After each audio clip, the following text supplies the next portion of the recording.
What is the single most valuable skill in the 21st century? Is it coding? Is it marketing? Is it financial literacy? While those are all important, there is one skill that sits above all others. One skill that makes all others possible. The ability to learn, quickly and continuously. We look at figures like Benjamin Franklin, Albert Einstein, and modern titans like Bill Gates and Oprah Winfrey, and we see them as geniuses, as if they were born with a different kind of brain. But if you study their lives, you'll find a common thread that is far more important than their natural talent. They were not just brilliant thinkers, they were master learners. They understood that in a rapidly changing world, your knowledge base can become obsolete in a matter of years. The only true competitive advantage is your learning rate. So, how did they do it? They all shared a simple, powerful habit, a secret key that unlocked their potential for lifelong growth and innovation. It's called the 5-hour rule, coined by author Michael Simmons, who studied the habits of these great minds. The rule is deceptively simple. Spend at least 1 hour a day or 5 hours a week dedicated to deliberate learning. That's it, 1 hour a day. It sounds almost too easy, but the power of this rule isn't in its intensity, it's in its consistency and its structure. This isn't about passively scrolling through social media or watching random videos. The 5-hour rule is broken down into 3 specific, actionable pillars: reading, reflection, and experimentation. Today, we are going to do a deep dive into each of these pillars. We'll explore not just what they are, but how the world's greatest minds have used them to master new skills, generate groundbreaking ideas, and stay ahead of the curve their entire lives. This is not just a historical lesson. This is your new blueprint for learning. Let's start with the first and most fundamental pillar, reading. It is the most common and powerful habit of successful people. When a reporter asked Warren Buffett about the key to success, he pointed to a stack of books and said, "Read 500 pages like this every day." That's how knowledge works. It builds up, like compound interest. Bill Gates famously reads about 50 books a year and shares his recommendations with the world. Elon Musk has said he learned how to build rockets by reading books. For these individuals, reading is not a leisure activity.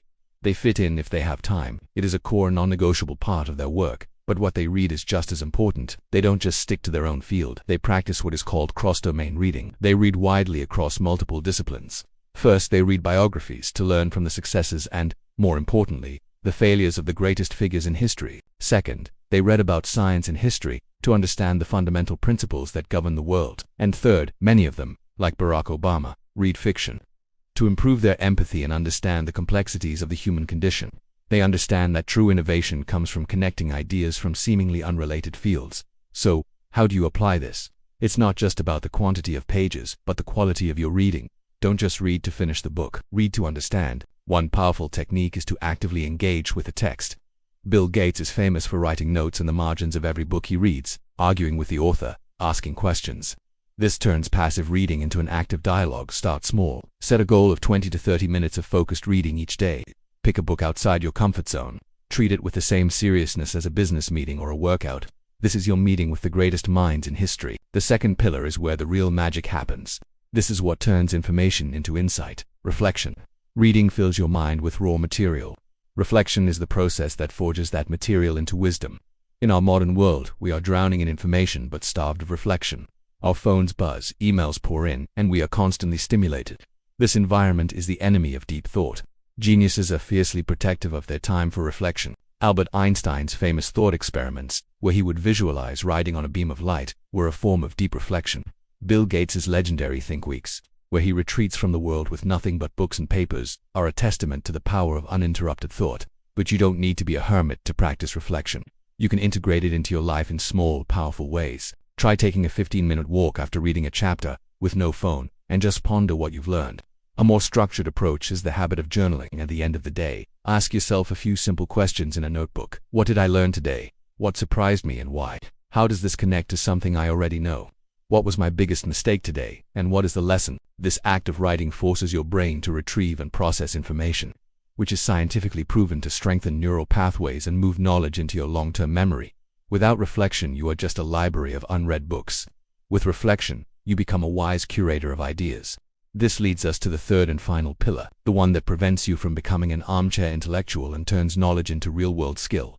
Experimentation. Reading and reflection give you theories and ideas. Experimentation is where you test those ideas in the messy reality of the world. It's about taking risks, trying new things, and, most importantly, being willing to fail.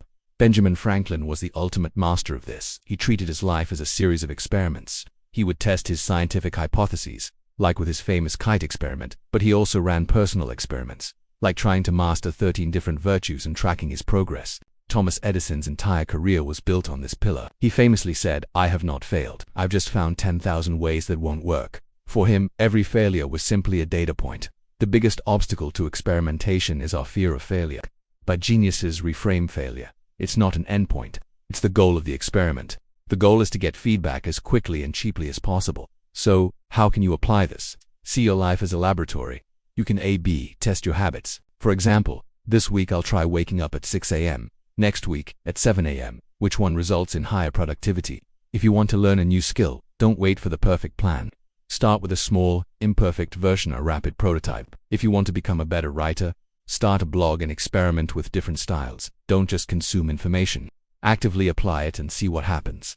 So, let's put it all together. The 5-hour rule is not just a nice idea. It is a simple yet profound system for lifelong growth. 1 hour a day, 5 days a week, broken down into 3 pillars. Read widely and actively to gather new mental models. Reflect deeply through journaling and quiet thought to forge those models into true understanding, and experiment constantly to turn that understanding into tangible, real-world results. This is the operating system of the world's most successful minds. It's not a secret of the gifted. It's a discipline available to everyone. In a world where change is the only constant, the ability to learn deliberately is no longer a luxury. It is a necessity. You don't need to be a genius to start. You just need to choose to start. What is one book you will commit to reading this month? What is one experiment you will try this week? Let us know in the comments below. If this video has inspired you to start your own 5-hour rule, please give it a like and subscribe to High IQ Society.